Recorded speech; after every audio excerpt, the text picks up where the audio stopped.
مدینے کے بچوں نے یہ سوچا کہ اس سے پہلے کہ رسول اللہ صلی اللہ علیہ وسلم ہمیں سلام کریں، ہم پہلے رسول کو سلام کریں گے.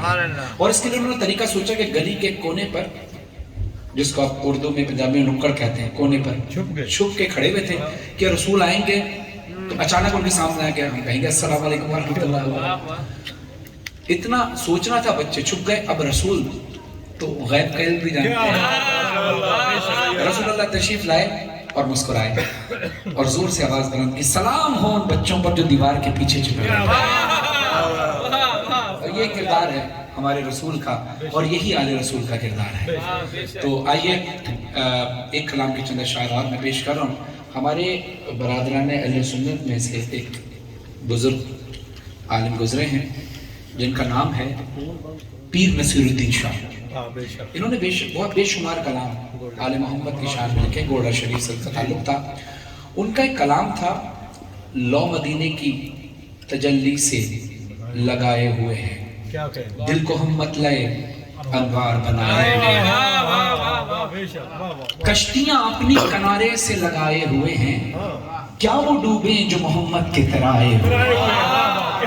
اچھا، اب یہ کلام ہے. اس کلام کی زمین پر ایک نیا کلام گوہر جاٹوی صاحب نے لکھا ہے. میں اسی طرز میں اس کلام کو پیش کر رہا ہوں تاکہ ہماری طرف سے بھی رسول خدا صلی اللہ علیہ وسلم کی بارگاہ میں نمائندگی ہو جائے. پیر نصیر الدین شاہ صاحب نے یقین بہت بہترین کلام لکھا ہے. یہ اس کلام کا مقابلے میں نہیں آیا ہے، کیونکہ جب بھی کوئی شاعر کلام اٹھاتا ہے مولا کی اجازت سے اٹھاتا ہے، مقابلہ نہیں ہے. بس یہ کہ انہوں نے اپنی عقیدت کا اظہار کیا تھا، ہم نے بھی اپنی عقیدت کا اظہار کیا. اور یہ نہیں کہ انہوں نے جو عقیدت کا اظہار کیا تو وہ ہمارا عقیدہ نہیں، ایسا نہیں ہے. جو ہمارا عقیدہ اصل عقائد ہے جو انہوں نے لکھے ہیں اس میں، تو وہ جو ہمارے عقائد ہم اس کو مانتے ہیں. لیکن ہم بھی اپنی طرف سے بھی کچھ اشعار اس میں لکھ رہے ہیں. تو اس زمین کے اوپر مطلع چینج ہے، زمین کا وزن ایک ہی ہے اور اس کی طرز ایک ہی ہے، لیکن کلام مختلف ہے. ایک جاتے صلوات پڑھیے.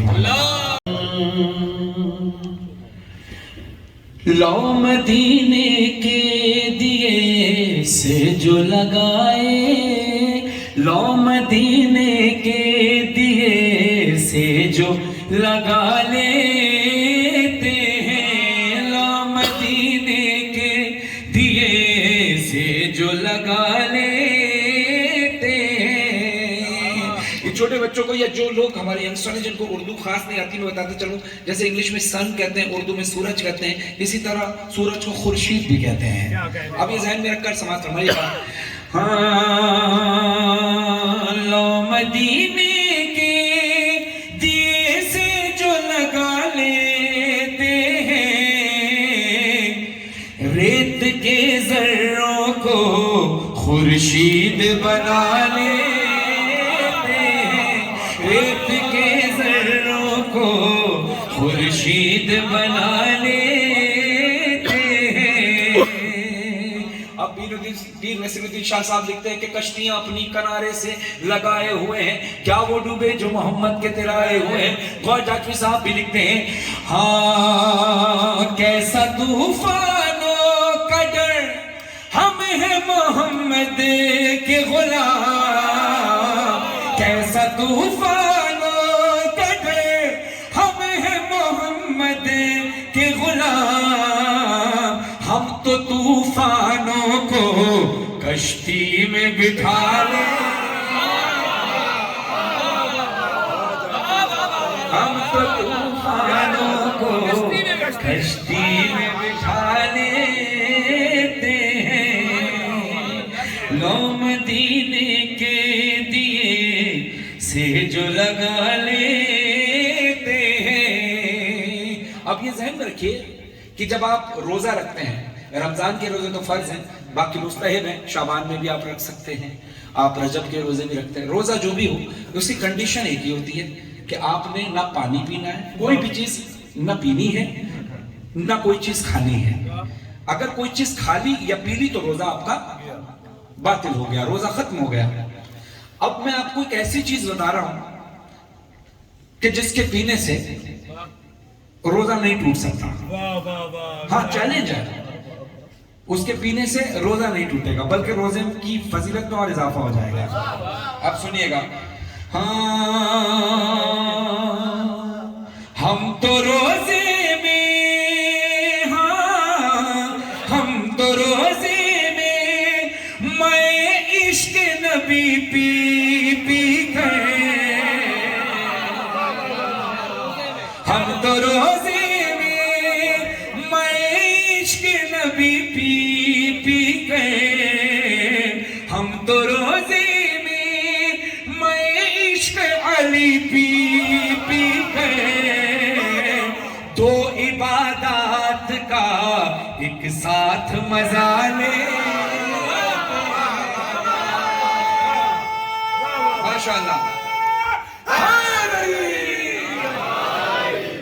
اب دیکھیے دو عبادات کا جب آپ نعرہ لگائیں تو یہ ذہن میں لگائیں پورے ایمان کے ساتھ، نعرہ حیدری بالکل ضروری ہے۔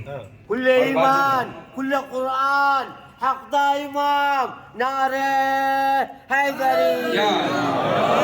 جیسے کہ ہمارا ایمان توحید، نبوت اور امامت کے بغیر ممکن نہیں ہے، تو اسی طرح نعرہ بھی لگے تو پورا لگے، صرف نعرہ تکبیر کہہ کے خاموش نہیں ہونا، صرف نعرہ رسالت کہہ کے خاموش نہیں ہونا، نعرہ ولایت بھی لگانا ہے، نعرہ حیدری بھی لگانا ہے۔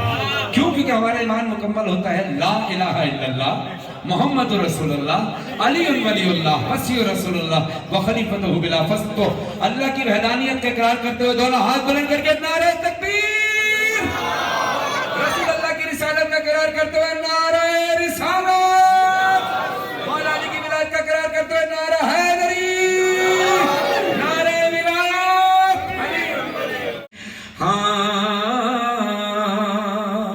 جب بھی ہوتی ہے، جب بھی ہوتی ہے ہمیں خلد کے میووں کی طلب، جب بھی ہوتی ہے ہمیں خلد کے میووں کی طلب، مجلس شہ کا تبرک یہی کھا لیں۔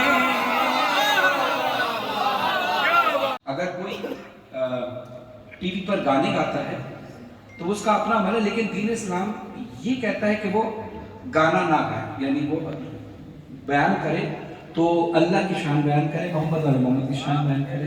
اسی طرح لفظ فنکار جہاں استعمال ہوتا ہے تو وہاں بہت ساری ایسی چیزیں ہیں جو جہاں ہماری دین کی باؤنڈری ختم ہو جاتی ہے تو وہاں وہ شروع ہوتی ہے، لیکن لفظ میں کسی کی نہ کسی کے خلاف بول رہا ہوں، میں جسٹ ایک بات لفظ فنکار سمجھانے کی کوشش کر رہا ہوں۔ جو بھی شخص کام کرتا ہے، جو بھی کام کرتا ہے دنیا میں، وہ جانے، اس کا اللہ جانے، کیونکہ جو معاملات اللہ کے ہیں، جو سوال اللہ نے کرنے کے ہیں نا، وہ اللہ پہ چھوڑ دیے جائیں۔ پرابلم تب ہوتی ہے جب اللہ کے سوال بندہ بندے سے کرتا ہے، اور جو بندے نے بندے سے کرنا ہے وہ نہیں۔ بھائی تم نے کھانا کھایا، تمہارے گھر پہ حالات ٹھیک ہے، بچوں کی فیس چلی گئی نہیں، تم نے نماز پڑھی، یہ سوال تو اللہ نے کرنا ہے۔ اچھی بات ہے سوال کریں، لیکن آپ پابند نہیں اس سے سوال کرنے کا۔ تم نے روزہ رکھا، یہ سوال اللہ نے کرنا ہے، اور اللہ کا یہ ڈائریکٹ معاملہ ہے۔ اللہ کہتا ہے میں بیچ میں نہیں آؤں گا جب تک تم نے کسی کا دل دکھایا اور وہ بندہ تمہیں معاف نہ کرے۔ جب اللہ آپ کے بیچ میں نہیں آ رہا، وہ ہر چیز پر قدرت رکھنے کے باوجود، تو پھر اللہ کے معاملے میں بیچ میں نہیں آنا چاہیے۔ کبھی کبھی ایسا ہوتا ہے کہ ہمارے بہت سارے اعمال بہت اچھے ہوتے ہیں، کبھی ایک عمل ہمارے سارے اعمال کو برباد کر دیتا ہے، اور کبھی کبھی ایک انسان ساری زندگی کسی نہ کسی گناہ میں پڑا رہتا ہے، اس کا ایک عمل اس کے سارے گناہ کو دھو دیتا ہے۔ تو ہم فیصلہ نہیں کر سکتے کسی بھی ٹاپک پر، کوشش کرنی چاہیے ہم خود اپنی اصلاح کریں، دیٹس اٹ۔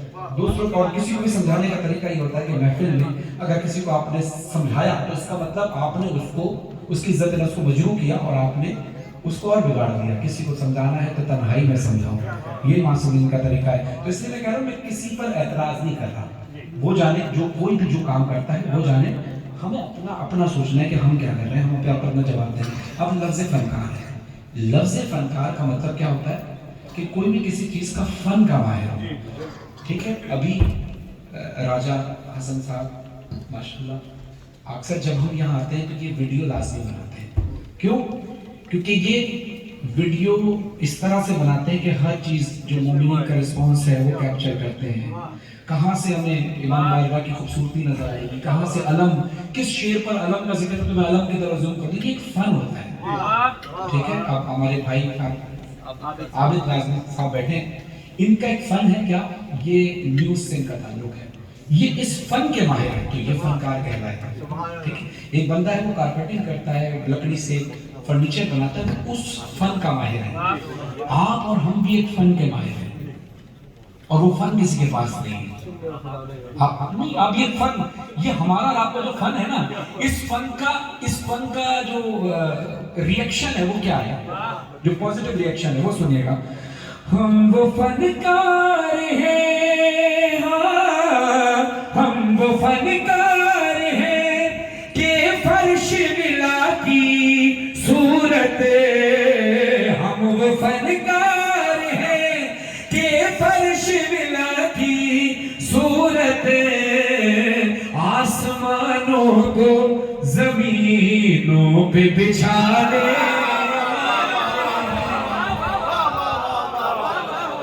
اللہ کبھی بھی کسی کو کوئی کام نہیں دیتا جب تک وہ اس کا اہل نہ ہو. ہم اور آپ اگر اس بات کے اہل ہیں کہ فرش بلا بچھا لیں تو پھر آسمان سے فرشتے تو زمین پر آئیں گے. آسمانوں کو زمینوں پہ بچھا لیتے ہیں, اور سر زمانے کا, ہاں سر زمانے کا جھکانا ہو جہاں بھی ہم کو, سر زمانے کا جھکانا ہو جہاں بھی ہم کو, پرچم حضرت عباس اٹھا لے. انبیاء اپنی حسین شان بڑھانے کے لیے, انبیاء اپنی حسین شان بڑھانے کے لیے ان کی نالین کو دستار بنا دے. ان کی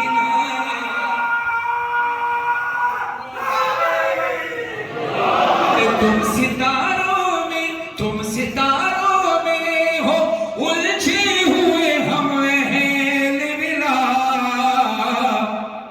چاند سورج کو بھی چوکھٹ پہ بلا دیتے, چاند سورج کو بھی چوکھٹ پہ بلا لیتے.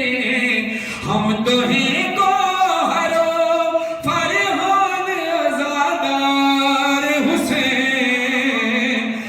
تو ہے گوہر و فرحان عزادار حسین, اس لیے موت سے بھی آنکھ ملا لے.